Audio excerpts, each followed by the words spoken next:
Recording in progress, así me dicen. Ok, bueno, ya, hasta aquí. Una de las situaciones más importantes que quedó pendiente con nosotros es que ya estamos en la parte del sistema conflictual tradicional. La idea es que con esta unidad se acabe este segundo parcial y aunque vamos a ver los conflictos de competencia judicial, digamos que esa montaña ya la veo a la distancia, pero alcanzable. La verdad es que sí nos vamos a tardar un poquito ahí y necesito que avancemos en esta unidad y por lo tanto las dos sesiones que vamos a tener hoy van a ser dedicadas a terminar ese tema, desahogar dudas y entonces, conflictos de competencia judicial los vamos a ver el miércoles, vamos a empezar a ver el miércoles. No les prometo que vaya a haber preguntas de ese tema en el examen, pero por lo menos sí lo tienen que conocer porque este sistema de competencias judiciales es fundamental aquí en México. Por lo tanto, vamos a dedicarnos a ver lo de el sistema conflictual tradicional y sus problemas. Nada más que ahí sí necesito que me ayuden con algo muy básico. ¿En qué nos quedamos? ¿Cuál es el filtro que nos faltó? A ver, voy a empezar desde cuestión previa hasta ahí. Voy a empezar de cuestión previa y ya me voy a seguir, pero así de recorrido. Bueno, ok, ahí está. La situación es la siguiente. Se sacan los puntos de contacto. Los puntos de contacto ya dijimos que es la relación de personas, cosas, objetos, relaciones, actos jurídicos que se relacionan con un sistema jurídico determinado. Una vez que determinamos el punto de contacto, este nos va a mandar, voy a poner el puntero, perdón, puntero láser, ahí está el puntero, nos manda, determinando el punto de contacto nos manda la norma conflictual. La norma conflictual, ya dijimos, está compuesta de un supuesto y obviamente viene una remisión. También hablamos de que hay normas conflictuales que regulan las condiciones constitutivas de una relación, hay otra que regula los efectos de una relación y hay otra que regula tanto efectos como condiciones constitutivas de una relación. Una vez que tenemos la norma conflictual, lo que tenemos que hacer es interpretarla. Para interpretarla, tenemos la calificación Lex Fori, la calificación Lex Cauce y la calificación de método comparativo. En la Lex Fori vamos a interpretar a la norma conflictual con el derecho interno, incluyendo sus categorías y sus conceptos. Aquí la situación es que el problema de aplicar derecho interno puede ocasionar que la interpretación que se le da a la norma conflictual sea incompleta o que sea muy parcial. Ante esa circunstancia, tenemos la calificación de excauce, que la calificación de excauce es que analicemos el acto, la norma conflictual, en términos del derecho que vamos a aplicar. Y obviamente verificar si entonces la figura está, digamos que aceptable por la norma conflictual me puede dar una guía de esa interpretación. Ok, si la ley causa es aplicar entonces la ley del lugar donde se realizó el acto. Y por último, la calificación de método comparativo, que como su nombre lo indica, es empezar a hacer derechos comparados entre los dos para tratar de ver cuál es la situación de esa norma conflictual. La norma conflictual, una vez que la interpretamos, tenemos que nos manda a un reenvío al derecho aplicable, en el cual sería un reenvío en el primer grado, al derecho de un tercer estado, que en el cual estamos hablando de un reenvío de segundo grado, pero a veces puede suceder que el derecho aplicable demanda de regreso al derecho del foro, que en este caso es un reenvío de regreso. Ante esta circunstancia, tenemos que aplicar el primer filtro y el primer filtro es, ya sabemos el derecho aplicable, cuáles son las cuestiones que tengo que resolver. Y las cuestiones que tengo que resolver antes de continuar con el principal son las cuestiones previas. Aprendimos que de acuerdo con el caso de Nadidi Mutopel contra Panon Kanamay, la calificación de un acto debe de ser, no necesariamente se debe interpretar conforme al derecho interno, pero tampoco no necesariamente se tiene que interpretar conforme al derecho extranjero. Técnicamente tienes que buscar cuál le da una mejor solución a la figura. Acuérdense que en el Panón Canamay lo que había como cuestión previa era una adopción, que un derecho se aceptaba y el otro derecho no aceptaba, y que a final de cuentas el derecho francés le dijo a mí mis timbres, yo aplico mi derecho local, y a final de cuentas es una interpretación muy parcial, pero pues así lo resolvieron. Hoy creo que en esta circunstancia y habiendo aprendido lo que hemos aprendido en los últimos meses, pues yo creo que tendríamos que darle una categoría distinta a esta cuestión previa y a aceptar que si se hizo bajo un derecho que sí lo permitía, no debería haber habido ningún problema para aceptar la cuestión previa y aplicarle un derecho extranjero. Aquí vamos con el orden público. Una vez que ya aceptamos la cuestión previa y la resolvemos, el juez tiene que aplicar orden público. Y habíamos comentado que el orden público es una cosa en derecho interno y otra cosa en derecho internacional privado. Decíamos que en derecho interno se entiende como que es una limitación a la autonomía de la voluntad.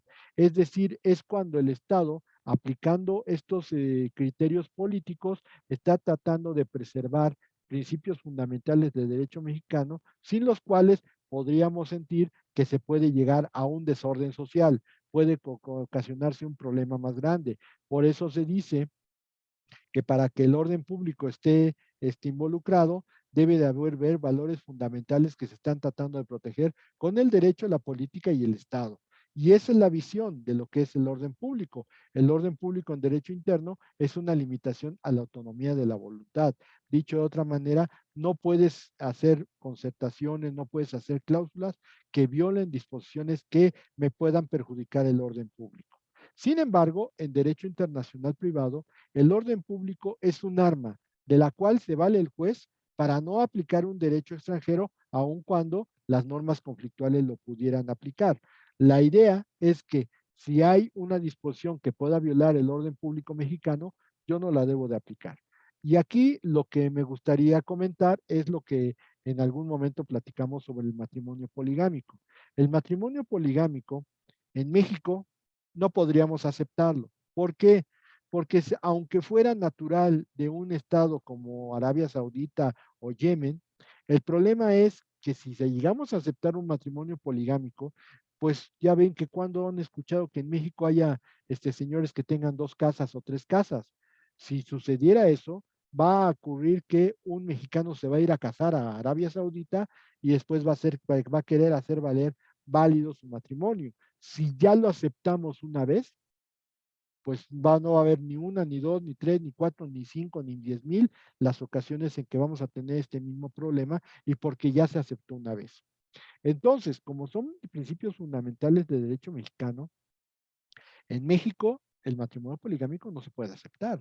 El juez lo tiene que desechar por orden público, porque si tú permites que se acepte, entonces va a haber un desorden y muchos mexicanos se van a ir a casar a Arabia para tener 2 o 3 esposas. No sé cómo las mantendrían, pero bueno, aquí la situación es que se irían a casar allá. Y entonces, pues obviamente el juez, para evitar la aplicación de derechos extranjeros dentro del foro, pues simplemente le aplica la cuestión de orden público y entonces al aplicar la cuestión de orden público no se puede aceptar tal o cual figura porque dañarían principios fundamentales de derecho mexicano. De alguna forma, lo que ocurre en el orden público es que el orden público, que es la segunda división, ¿qué es el orden público? El orden público es una serie de normas o políticas que el Estado emite para salvaguardar los valores sociales en la sociedad mexicana. Aquí la idea es que esos valores sociales van a ser los que vamos a apreciar y vamos a manejar como orden público, porque su incumplimiento o que no se lleven a cabo de la manera correcta pueden ocasionar problemas a niveles catastróficos. Y en este sentido, tenemos las normas de aplicación inmediata. Las normas de aplicación inmediata, como lo comentamos en su momento, no son otra cosa más que la aplicación de las normas, más bien las normas que contienen, en este caso, al orden público. Por ahí habíamos dicho, el orden público, esas políticas son la leche. Las normas de aplicación inmediata son la jarra donde está la leche. O sea, es el continente y más bien el continente son las normas de orden público y el conten- el contenido, más bien, a ver, el contenido son las normas de orden público, el continente es la jarra, es la norma de aplicación inmediata. No hay que confundir el contenido con el continente. ¿Sí? O sea, estamos hablando de que el orden público está contenido en normas de aplicación inmediata porque esos son sus espacios donde se recepcionan, pero no quiere decir que las normas de aplicación inmediata tengan orden, o sean orden público, sino que estamos hablando que el orden público se refleja a nivel jurídico en las normas de aplicación inmediata. ¿Ok? ¿Hasta aquí ven? ¿Alguien que me diga si está bien hasta aquí? Ya lo Sí, habíamos profe, todo visto, bien. todo bien. ¿Ya lo habíamos visto todo esto? No, nos ¿No? quedamos en lo de, ¿cómo se llama? Pues en la Lo de la cuestión. cuestión previa, precisamente. Ok, muy bien. El siguiente filtro que tiene que hacer el juez es el fraude a la ley. El fraude a la ley tiene aquí unos puntitos, que es el empleo artificial de puntos de contacto, es decir, mueve los puntos de contacto para permitir soluciones o normas o aplicaciones que no podrían ser normalmente aplicables, que van a violar principios fundamentales de derecho mexicano y aparte se tiene que determinar la intención fraudulenta. Aquí, yo muevo los puntos de contacto. El mover los puntos de contacto hace que se apliquen normas que a lo mejor van a violar principios fundamentales de derecho mexicano. Y entonces, si yo puedo determinar la intención fraudulenta de mover esos puntos de contacto, puedo de alguna manera tratar de evitar que se aplique en este sentido el fraude a la ley y el derecho extranjero. Cuestión, fraude a la ley podría ser, por ejemplo, el contrato celebrado en Nueva York de 3 meses de una casa habitación en en el, en México, en la Ciudad de México. Pero hay otro caso muy sonado, el caso de la princesa Beaufremont. La princesa Beaufremont, que es francesa, está casada con otra persona y resulta ser que ella dice ya no quiero estar casada. Pero en esos momentos en Francia no se permitía el divorcio que nosotros conocemos como pleno. El pleno es aquel que deja a los divorciantes en aptitud de contraer nuevo matrimonio.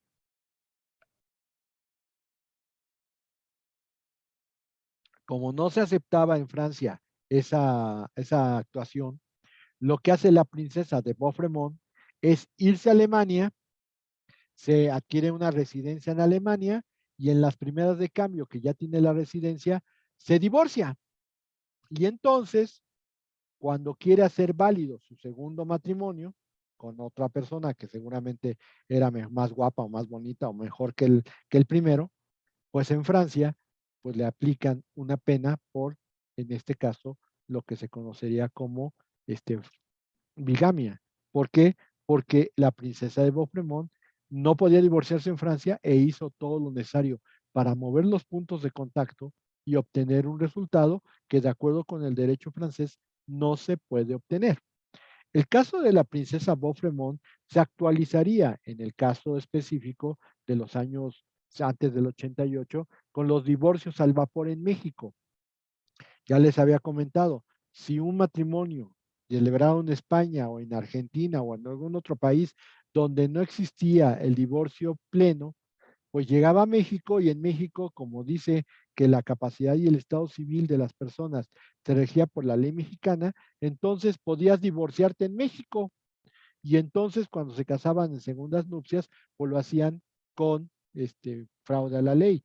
Y entonces esos actos no podían ser o no podían tener efectos jurídicos en todos esos países donde no se permitía el divorcio. Pues es una situación similar. Si bien es cierto el fraude a la ley que está establecido en el artículo 15, cuando dice que no se aplicará el derecho extranjero, si hay fraude a la ley donde hay estos puntos, el empleo engañoso de puntos de contacto para violar principios fundamentales de derecho mexicano y sobre todo que existe con fraude, que se hace con intención fraudulenta, que entonces generaría un fraude a la ley. Si México no acepta el fraude a la ley así, nosotros, por mucho que digamos que la ley en México es la ley mexicana, no podríamos en un momento dado hacer un acto judicial que se creara con el fin de violentar un derecho extranjero en México. Lo voy a explicar de esta manera. En esos países donde no hay divorcio pleno y no se deja a los divorciantes en facultad de contraer nuevo matrimonio, yo, como juez mexicano, no podría aplicarles los principios de un divorcio pleno, es decir, de un divorcio voluntario necesario o como se le dé un incausado, como se quieran decir, porque en esos países no se le va a dar validez a esa sentencia mexicana. Sin embargo, aquí en México tenemos una figura que se puede utilizar muy bien para sustituir al divorcio pleno y que en una forma se puede entender como un divorcio semipleno, haciendo o de que dejando subsistente el matrimonio. ¿Cuál es esa? Pues lo que conocemos nosotros como separación de cuerpos, que está regulado en el Código Civil y que podría ser la única solución para poder evitar violentar disposiciones, principios fundamentales de derecho de otros países y dejar a los, dándoles a los sujetos, a los actores y o a los intervinientes en el asunto como una situación definitiva que no violenta el derecho de su país y que es una solución que obtendrían ellos en su país. Entonces, ahí se podría evitar el fraude a la ley. En cambio, si tú como juez aplicas un principio de divorcio pleno, pues entonces a lo mejor sí estás violentando esas disposiciones fundamentales de derechos de otros países. Si no queremos que lo hagan con México, México no lo debe de hacer con otros países. Es a lo que me refiero yo. Se llama reciprocidad y a final de cuentas con eso se evita que haya un problema todavía mayor respecto al fraude a la ley. Ok, ahorita ya la siguiente sesión me basen todas las preguntas que quieran. Por último, ya pasamos por todos los filtros y entonces llegamos a la situación. Tenemos que aplicar un derecho extranjero. Hay la figura, vamos a llamarle una figura específica, y esa figura específica es la que vamos a aplicar. Hay una problemática todavía mayor en este caso, porque entonces estamos ante una institución desconocida. Si es una institución desconocida, el juez tiene la obligación de revisar si existe en derecho mexicano una institución que tenga principios similares. Y ahí les va. En Estados Unidos existe un contrato llamado trust. Y este contrato trust tiene hasta empresas que por mayor imaginación también se les llama trust. O sea, son empresas que realizan este contrato de trust. ¿Y qué es el contrato de trust? Algo muy sencillo. Yo soy la persona que va a poner a disposición de una empresa llamada trust un patrimonio.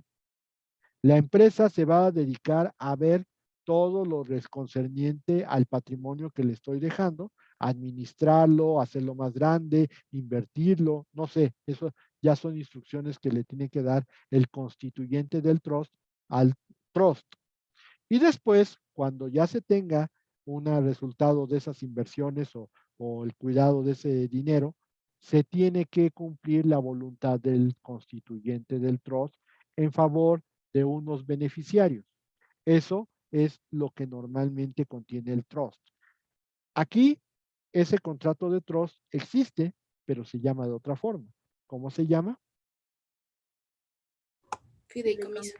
Fideicomiso. Testamentario, ¿no? Fideicomiso. Fideicomiso, efectivamente. Lo único es que no se llama trust, se llama fideicomiso. Lo único es que la empresa que se dedica al fideicomiso no se llama trust, se llama banco. El banco es el único facultado para hacer este contrato que ellos le llaman trust, que nosotros llamamos fideicomiso. Pero en sí, todo el control